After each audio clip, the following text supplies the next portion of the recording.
So let me ask you this: what inspired you to become like a investment advisor? Like, what inspired you to get into that field? So when I came back from Florida, I was kind of bouncing around different jobs, et cetera. And I thought, you know what? True story. This is true. Yeah. I loved his mother, and I thought I wanted to, we were dating. I thought, I want to have a little more stability. And I thought I'm going to get in the insurance business. And again, I've always been in sales, and you got to work, right? For sure. And I told my mother-in-law and father-in-law, who worked for an insurance company. My father-in-law wouldn't hire me. I got hired by Prudential. Okay. And I get this about family dynamics, right? And I get it, a young guy.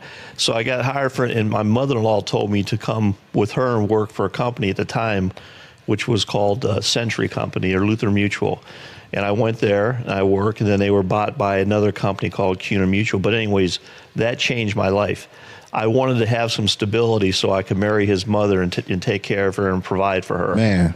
And that was my motivation. And then going to a relationship. And then here's what really happened to me is that I remember I was working with my manager at the time over in Massillon, and I think it might have been 1991 or two, but it was during the fall, and I was learning. And, I wasn't afraid to work. I'd call people, and I wasn't badgering him. I didn't want to be that guy like, here comes Uncle Kelly at the Christmas party wanting to sell insurance or something, right? But I went to this farmer's house with my manager, and I was talking to him for an hour and a half, right? And I helped him, and at that time, I made $3,000. And I was just sitting there thinking to myself, you got to be kidding me. I sat there and I helped him, and with my manager with some insurance products, et cetera. And then I could told you the mist in the air, man. I couldn't believe I was driving home. I called, we were just married. I called. I said, I can't believe I just did this. And, and I said, this is a business for me. And it wasn't so much about, the money. It was like, oh, I helped this person. Yeah. I helped him. Mm-hmm. And that was the reward. And then from there, I get a good insurance background. Then I decided I wanted to take it further and get into the investments. So it's about helping people. How has your approach changed over the years? You mentioned being in the business 30 plus years. How has it changed from then until now? Why don't you address that?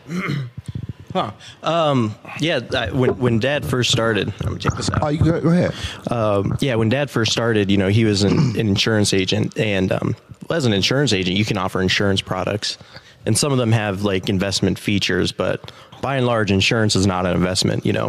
So the approach has changed just in being able to offer more things. So when Dad started to get to offer funds, then he would be able to offer investments for folks, and then he started to offer managed accounts.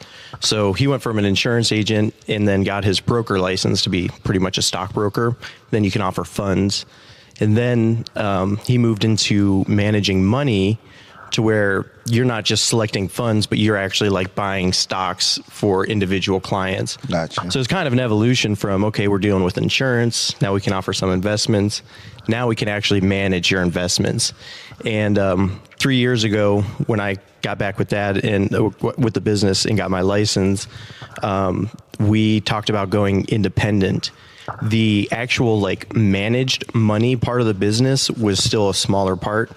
And that's what we've actually grown now. So since we started the firm, we've pretty much been going all in on not all in, but building up the managed accounts. So the evolution is like offering insurance, offering some investments, to now like full service. We can handle all of your investments and all of your insurance. Is that good? Yeah. And just to tag along onto that, in regards to like my style or how things have changed, it's just a matter of, for me, it hasn't really changed. The knowledge has, right? And you never stop learning, even to this day, there's something you can still learn in this business. But I think that my approach is just to sit down and listen to people and help them. It's like, okay, how can I help you? Are you talking about maybe a 401k rollover? Are you talking about this or that? So I just want to hear what their needs are, and then I like to address them. And I tell people, look, there's no pressure. It's like, I want to help you. I have a vested interest in helping you. It's like, I'm not going to give you bad advice, right? And I've been fortunate over my career is that I never advertised. It's always been referrals. I'm just starting to get like, this stuff is like new. This is like new to you. But the bottom line is just help people and guide them. And I have some clients that have been with us for 26, 27 years. That's a long time. And I had one family, I'm on their fourth generation, and the granddaughter was like, I was tickled. I thought, I can't believe I worked with your great-grandmother, your grandmother, your parents, and now you. And, she probably thought, this guy is goofy. I'm like, oh, my goodness, I've been around like dust.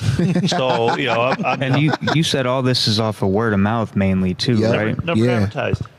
I mean, that just, obviously the work speaks for itself then. Well, thank you. In hip hop, sure. you would call that out the trunk, independent. I mean, that is, Out the trunk insane. with George Financial Services. I Thank like you. that though, because like to have a field like that, such as finance, where you want people to know about it, and you have to do things like marketing and podcasts. You're doing it word of mouth, and you're right in the city. And then here's something else, just to let you know. It's like these are life issues, right?